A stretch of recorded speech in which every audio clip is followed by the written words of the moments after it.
നമസ്കാരം, എല്ലാവർക്കും റെഡ് റോസസിലേക്ക് സ്വാഗതം. എന്താണ് എല്ലാവരുടെയും വിശേഷം? എല്ലാവർക്കും സുഖമായിട്ടിരിക്കണമെന്ന് വിചാരിക്കുന്നു. ഞാനും ഇവിടെ വളരെ സുഖമായിട്ടിരിക്കുന്നു. ഞാൻ പുതിയ ഐറ്റങ്ങൾ നിങ്ങളുടെ മുമ്പിൽ പ്രസൻറ്റ് ചെയ്യാമെന്നാണ് വിചാരിക്കുന്നത്. എനിക്ക് ഒരു പുതിയ ഐറ്റം നിങ്ങളുടെ മുമ്പിൽ പ്രസൻറ്റ് ചെയ്യണമെന്നുണ്ട്. അപ്പം ഞാൻ വിചാരിച്ചു ഒരു കാടമുട്ട റോസ്റ്റ് ആയിക്കോട്ടെ എന്ന്. അത് പുതിയ ഐറ്റം ആവില്ല നിങ്ങൾക്ക്, എന്നാലും എനിക്കതൊരു പുതിയ തരത്തിലാണ് ഞാൻ ഉണ്ടാക്കിയിരിക്കുന്നത്. എല്ലാവരും അതൊന്ന് ട്രൈ ചെയ്ത് നോക്കണം. എൻ്റെ വീഡിയോ മുഴുവൻ നിങ്ങൾ കാണണം. കണ്ടാലേ അതിലുള്ള വ്യത്യാസങ്ങൾ എന്തൊക്കെയാണെന്ന് നിങ്ങൾക്ക് മനസ്സിലാക്കാൻ പറ്റുള്ളൂ. ഈ വീഡിയോ ഇഷ്ടപ്പെടുകയാണെങ്കിൽ നിങ്ങൾ ലൈക്ക് ചെയ്യൂ, ഷെയർ ചെയ്യൂ. ആദ്യമായിട്ടാണ് എൻ്റെ ചാനൽ കാണുന്നവരാണെങ്കിൽ ഒന്ന് സബ്സ്ക്രൈബ് ചെയ്തോളൂ. അടുത്തുള്ള ബെല്ലൈക്കൺ കൂടി ഒന്ന് അമർത്തണേ, മറക്കരുത്. അപ്പോൾ നമുക്ക് വീഡിയോയിലേക്ക് കിടക്കാം. കാടമുട്ട ഒരു 10 എണ്ണം പുഴുങ്ങി തൊലി കളഞ്ഞു വെച്ചത്, 2 തക്കാളി, കറിവേപ്പില, പുതിനയില, മല്ലിയില ചെറുതായി അരിഞ്ഞത്, വറുത്തിടാൻ വേണ്ടിയിട്ട് ഉണക്കമുളക്, നല്ല ജീരകം, ഒരു 1/4 ടീസ്പൂൺ കടുക്, തേങ്ങയുടെ 1/4 പാൽ, കുറച്ച് മതി കേട്ടോ. അത് പെരിഞ്ചീരകം ചതച്ചത്, 2 കരയാമ്പൂവ്, 2 ഏലക്കായ, ഉള്ളി പേസ്റ്റാക്കിയത്, 1 തക്കാളി പേസ്റ്റാക്കിയത്.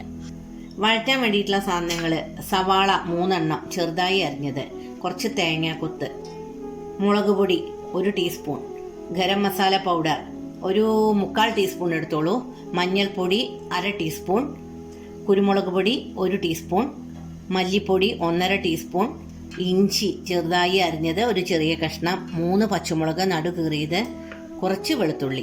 അത് നിങ്ങളുടെ ആവശ്യത്തിനനുസരിച്ച് എടുത്തോളൂ കേട്ടോ. ഇനി നമുക്ക് ഉണ്ടാക്കി നോക്കാം. കാടമുട്ട റോസ്റ്റ് ചെയ്യാൻ വേണ്ടി പാൻ വെച്ചു, വെളിച്ചെണ്ണ ഒഴിച്ചു. വെളിച്ചെണ്ണ ചൂടായാൽ അതിലേക്ക് നമുക്ക് കടുകും നല്ല ജീരകവും ഉണക്കമുളകും ഇട്ട് പൊട്ടിക്കാം. അപ്പോൾ വെളിച്ചെണ്ണ ചൂടായി.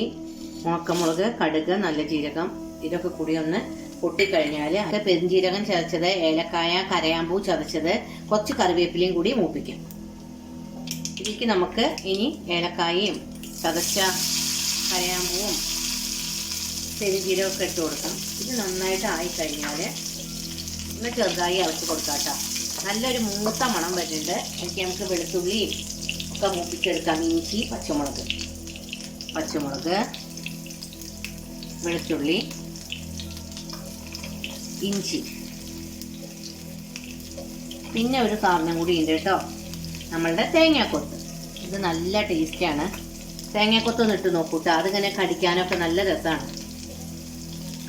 നമ്മൾ ബീഫ് റോസ്റ്റിലൊക്കെ തേങ്ങാക്കൊത്ത് ഇടില്ലേ, അതുപോലെ തന്നെ ഇതിലും ഒന്ന് മൂപ്പിച്ചെടുക്കട്ടെ. തേങ്ങാക്കൊത്ത് വല്ലാതെ മൂക്കണ്ട കേട്ടോ. ഇഞ്ചിയും പച്ചമുളകൊക്കെ നന്നായി മൂക്കണം. ഇത് നന്നായി മൂത്തുരുക്കി നമുക്ക് സവാള ചെറുതായി അരിഞ്ഞത് ഇട്ട് കൊടുക്കാം.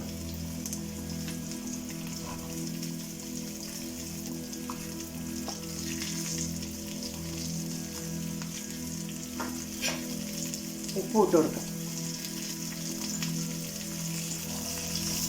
നന്നായി ഒന്ന് വഴറ്റി ഒന്ന് ചോന്ന് കഴിഞ്ഞാൽ തക്കാളി ഇട്ട് വഴറ്റാം. ഒക്കെ സാധാരണ നമ്മൾ വെക്കണ പോലെ ഇതിൽ നമുക്ക് തേങ്ങാക്കൊത്ത് ചേർക്കണം. അതേപോലെ പെരിഞ്ചീരകം ഇടിച്ചിടണം. അതൊക്കെ ഭയങ്കര ടേസ്റ്റാണ്. അവസാനം റോസ്റ്റ് ചെയ്യുമ്പോൾ നമ്മൾ തേങ്ങാപ്പാൽ ചേർക്കുമല്ലോ. അപ്പോൾ തീരെ വെള്ളമാവാതെ ഇങ്ങനെ ഭയങ്കര ആയിട്ട് കട്ടിയായിട്ട് എന്ത് ടേസ്റ്റ് ആവുമെന്നറിയാം.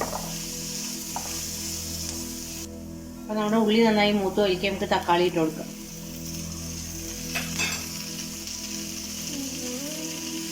തക്കാളി ഒന്ന് നന്നായിട്ട് മാഷ് ആയാൽ അതിലേക്ക് നമുക്ക് ഉള്ളിയുടെ പേസ്റ്റ്, തക്കാളിയുടെ പേസ്റ്റ് ഒക്കെ ചേർത്ത് കൊടുത്തിട്ട് നമുക്ക് പൊടികളും കൂടി ഇട്ട് കൊടുക്കാം. ഇതിലേക്ക് നമുക്ക് ഉള്ളിയുടെ പേസ്റ്റ് ഒഴിച്ചു കൊടുക്കാം. തക്കാളിയുടെ പേസ്റ്റ് ഒഴിച്ചു കൊടുക്കാം. ഇതെന്തിനാ അറിയോ? ഗ്രേവി നല്ല തിക്കാവാനാണ് കേട്ടോ. എന്നിട്ട് നമുക്ക് ഇത് നന്നായിട്ടൊന്ന് വഴറ്റി കൊടുക്കാം. ഇതിൻ്റെ പച്ചമണം മാറുന്ന വരെ വഴറ്റി കൊടുക്കണം. ഇങ്ങനെ ഒന്ന് ഉണ്ടാക്കി നോക്കൂ കേട്ടോ. ഭയങ്കര ടേസ്റ്റാണേ. ഇത് വഴറ്റിയിട്ട് വേണമെങ്കിലും പേസ്റ്റ് ആക്കാം നമുക്ക് സവാള കേട്ടോ. ഇതിപ്പോൾ അതിൻ്റെ ആവശ്യമില്ല. കടിക്കാനായിട്ട് സവാള നമ്മൾ നന്നായിട്ട് മൂപ്പിച്ചിട്ടുണ്ട്. എല്ലാം നല്ല പേസ്റ്റായി. ഇതിലേക്ക് നമുക്ക് എല്ലാ പൊടികളും കൂടി ഒരുമിച്ച് കണ്ടിട്ട് കൊടുക്കാം കേട്ടോ. അതായത് മുളക് പൊടി, മല്ലിപ്പൊടി, ഗരം മസാല പൗഡർ, മഞ്ഞൾപ്പൊടി, കുരുമുളക് പൊടി എല്ലാം നന്നായിട്ട് മിക്സാക്കി ഇതിലേക്ക് നമുക്ക് തേങ്ങയുടെ 1 പാലാണ്ട് ഒഴിച്ചു കൊടുക്കാം. ഇതൊന്ന് ചെറുതായി തിളച്ച് കഴിഞ്ഞാൽ ഇതിലേക്ക് നമുക്ക് കാടമുട്ട ഇട്ട് കൊടുക്കാം. ഇതാണ് മക്കളെ റോസ്റ്റ്. എന്താ ടേസ്റ്റ്, എന്താ മണം. ഒന്ന് ചെറുതായി തിളക്കട്ടെ കേട്ടോ. തേങ്ങാപ്പാൽ ഒഴിച്ച് അത് നന്നായി വറ്റണം. എന്താ വെച്ചാൽ ഗ്രേവി പാടില്ലല്ലോ റോസ്റ്റിന്. ഇതിലേക്ക് നമുക്ക് കുറച്ച് പഞ്ചസാര ഇട്ട് കൊടുക്കാം. ഉപ്പ് ആവശ്യത്തിനുണ്ട് കേട്ടോ. ഒന്ന് ഇളക്കി കൊടുക്കാം. നമ്മളുടെ കാടമുട്ട ഞാൻ അതിങ്ങനെ ഒന്ന് വരഞ്ഞു വെച്ചിട്ടുണ്ട്. ഇതിലേക്ക് എല്ലാം പിടിക്കാൻ വേണ്ടി നമുക്ക് ഇതിലേക്ക് ഇട്ട് കൊടുക്കാം. ഇതൊന്ന് മിക്സാക്കി കൊടുക്കാം. ശരിക്കും സാധാരണ സോസുകളൊക്കെ ഉപയോഗിക്കും, പക്ഷെ ഞാനിവിടെ സോസൊന്നും യൂസ് ചെയ്യണില്ല. നമ്മളുടെ പരമ്പരാഗതമായിട്ടുള്ള സ്റ്റൈലിലാണ് ഉണ്ടാക്കുന്നത്. അപ്പോൾ ഈ റോസ്റ്റിലേക്ക് നമുക്ക് എല്ലാ ഇതും ഇട്ട് കൊടുക്കാം. മല്ലിയില, പുതിനയില, കറിവേപ്പില. എന്നിട്ട് ഇതൊന്ന് മിക്സാക്കാം. ഇങ്ങനെ ഒരു കാടമുട്ട റോസ്റ്റ് നിങ്ങൾ ഒരിക്കലും കഴിച്ചിട്ടുണ്ടാവില്ല. അത്രയും ടേസ്റ്റിയാണ്. എല്ലാവരും ഇത് ട്രൈ ചെയ്യൂ. ഇത് നമുക്ക് പുതിയ വെറൈറ്റി വീഡിയോ ആയിട്ട് കാണാം. Till then bye.